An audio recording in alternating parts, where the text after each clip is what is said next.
Welcome to the Magellan-class Scanning and Navigation Training module. My name is Ava. I'm the UN Space Fleet's AI voice assistant. In this module, we will review the correct procedure for identifying targets of interest, and then navigating the ship to the desired location. To begin, proceed to the ship's bridge. I have placed some waypoints on your HUD to help you find your way.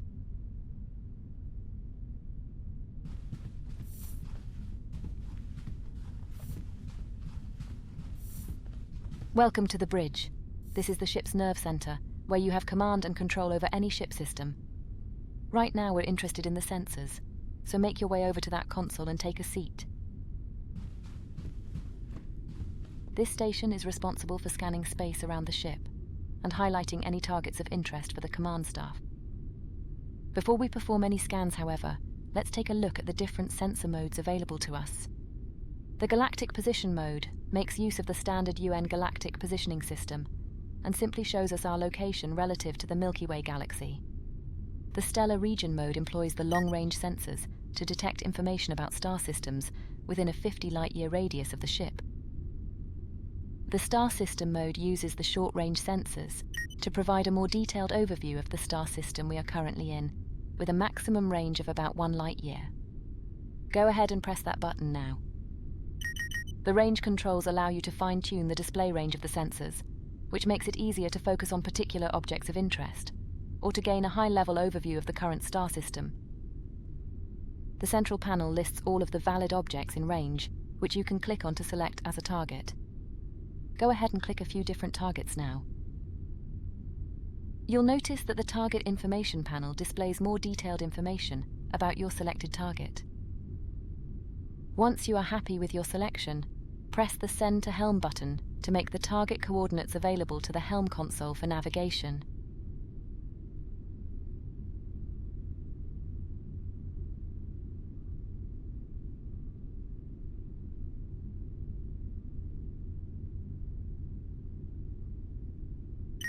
Now head over to the Helm console and take a seat.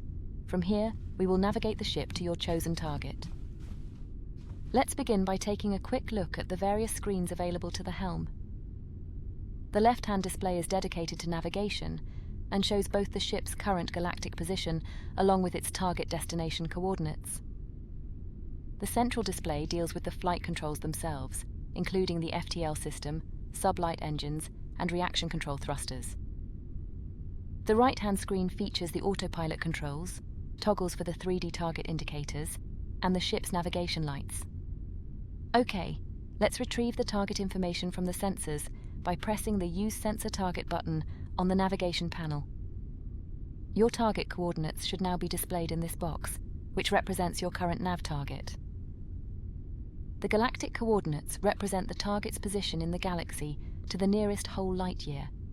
The coordinates are relative to the center of our galaxy, the supermassive black hole known as Sagittarius A star. The local coordinates represent the target's position within a star system. The coordinates are relative to the system's center of gravity, which is usually a star, or the barycenter in multi-star systems.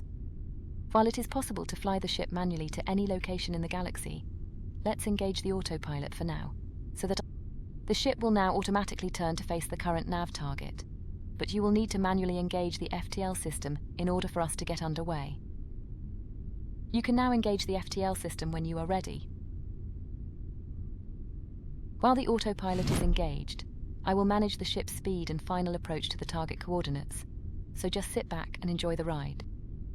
The FTL system works by compressing space ahead of the ship and then expanding it behind, creating a bubble of warped space with the ship at its center. The compressed space amplifies the ship's current velocity by a factor of the FTL field strength, so the ship's sublight engines are still used to provide the required thrust.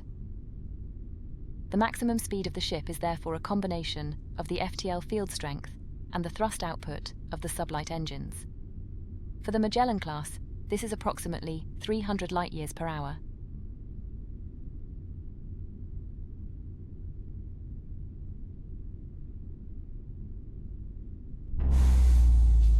Okay, it looks like we have arrived at the target coordinates. Now that we've seen what the ship can do over a relatively short distance, let's pick a target that's much further away. Head on over to the sensors console again and take a seat. This time we're going to use the long-range sensors. Go ahead and press the Stellar Region button to view our local stellar neighborhood.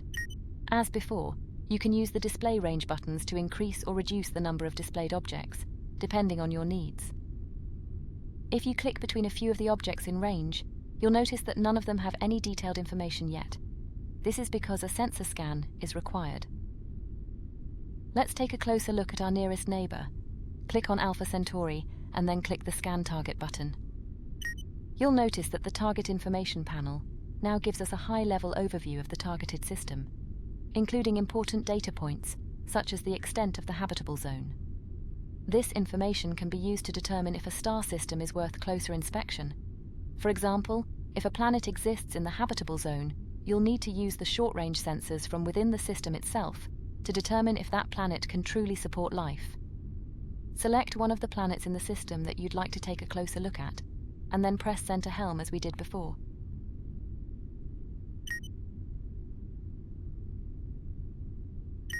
Now return to the Helm console and take a seat once again.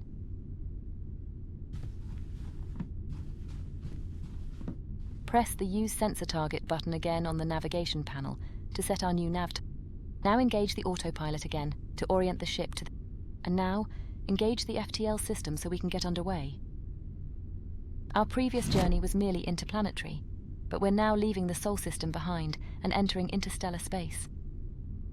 The Milky Way galaxy is a vast and mysterious place, where even light takes over 4 years to reach our nearest stellar neighbor. Thanks to recent breakthroughs in FTL technology, however, we can now make that same journey in around 1 minute. Even so, at our maximum speed of 300 light-years per hour, it will still take over 2 full weeks to fly from one side of the galaxy to the other. That's a distance in excess of 100,000 light-years.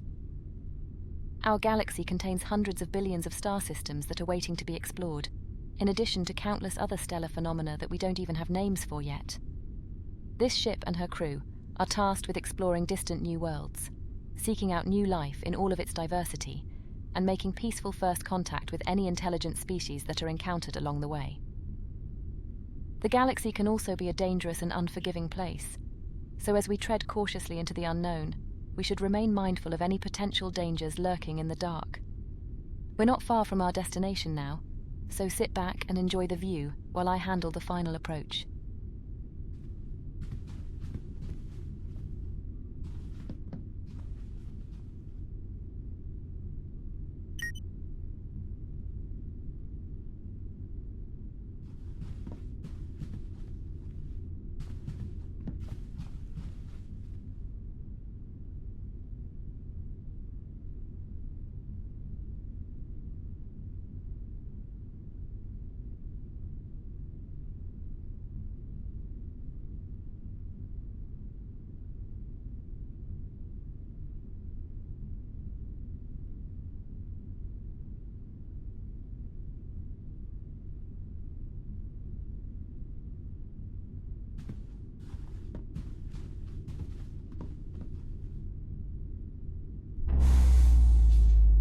Okay, here we are. You are now looking at an entirely new world, bathed in the light of another star. At this distance, our home is now just another point of light in the darkness of space. Does life exist here? What new things can we discover on this world? These are the questions that this ship was designed to answer. This concludes the Scanning and Navigation Training module. You are free to continue exploring if you wish, but please be aware that your progress will not be saved. Thank you, and goodbye.